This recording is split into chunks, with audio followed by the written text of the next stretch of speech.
আসসালামু আলাইকুম রহমতুল্লাহি ওয়া বারাকাতুহু। ইসলাম প্রিয় আমার মা ও বোনেরা, আমরা আমাদের সমাজের মধ্যে মা বোনদের মাঝে একটি জিনিসের বেশি প্রচলন দেখতে পাই, আর তা হলো মসজিদের মাইকে যখন আজান দেওয়া হয় তখন মা বোনেরা তাড়াতাড়ি করে মাথার মধ্যে কাপড় টেনে দেয়। ইসলাম এই ব্যাপারে কি বলে, ইসলামের বিধান কি? প্রিয় দর্শক, মানব জাতির প্রত্যেকটা বিধিবিধান আল্লাহ তাআলা কোরআন কারীমের মধ্যে বলে দিয়েছেন এবং রসুল স্বয়ং তার হাদিসের মধ্যে প্রত্যেকটা বিষয়কে স্পষ্ট করে দিয়েছেন। যে কোরআনের আয়াত এবং হাদিসের ব্যাখ্যাগুলো বিভিন্ন মুহাদ্দিসিনে কেরাম, ফুকাহে কেরাম বিভিন্নভাবে তারা ব্যক্ত করেন। তো আমাদের সামনে যে প্রশ্নটি এসেছে, মাইকে যখন আজান দেওয়া হয় মসজিদে তখন মহিলারা মাথায় কাপড় দেওয়ার বিষয়টা কতটুকু জরুরি, ইসলাম এই ব্যাপারে কি বলে?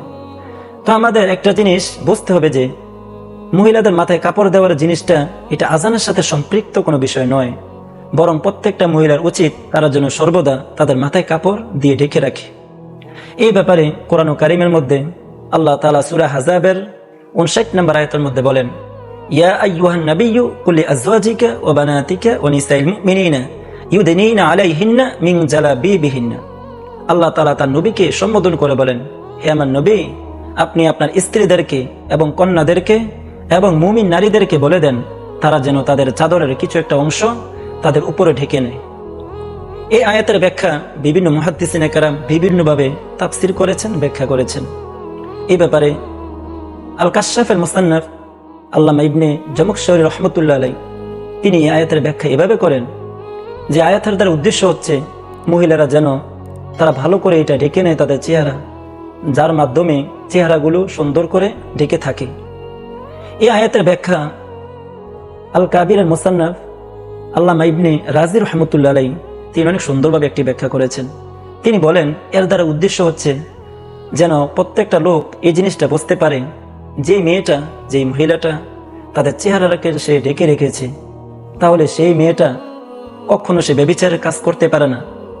মানুষ যাতে এই কথাটা বুঝতে পারে যে চেহারাটা পর্দার সাথে কোনো সম্পর্ক নেই, সেই চেহারা যে মেয়েটাই, যে মহিলাটাই ঢেকে রাখলো সে তো কখনো অন্যায় কাজ করতে পারে না, তার সাথে কোনো খারাপ কাজ করার আশাও রাখা যায় না।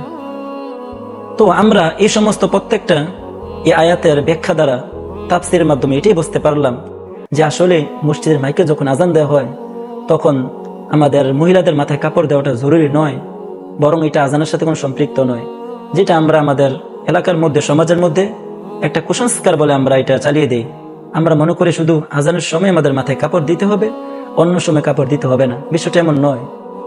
তো আমরা এই প্রত্যেকটা ব্যাখ্যা দ্বারা এটা বুঝতে পারলাম যে মহিলারা তারা সর্বদা তাদের মাথায় কাপড় দিয়ে রাখতে হবে। এছাড়াও আমরা দেখি আমাদের বাড়িঘরের মধ্যে অনেক আমার বাবা থাকে, আমার ভাই থাকে, আমার সন্তানরা, উপযুক্ত সন্তানরা থাকে। আমরা যদি সবসময় আমাদের মাথায় কাপড় রাখি তাহলে তাদের সামনে আমরা তাদের সামনে ভালো চোখে থাকবো, তাদের ভালো দৃষ্টিতে আমাদেরকে দেখবে। আর যদি আমরা উলঙ্গভাবে মাথায় কোনো কাপড় না থাকে, আমরা যদি এলোমেলোভাবে চলি, কমপক্ষে তারাও আমাদেরকে খারাপ হিসেবে জানবে। আল্লাহ তাআলা আমাদেরকে আমল করার তৌফিক দান করুন।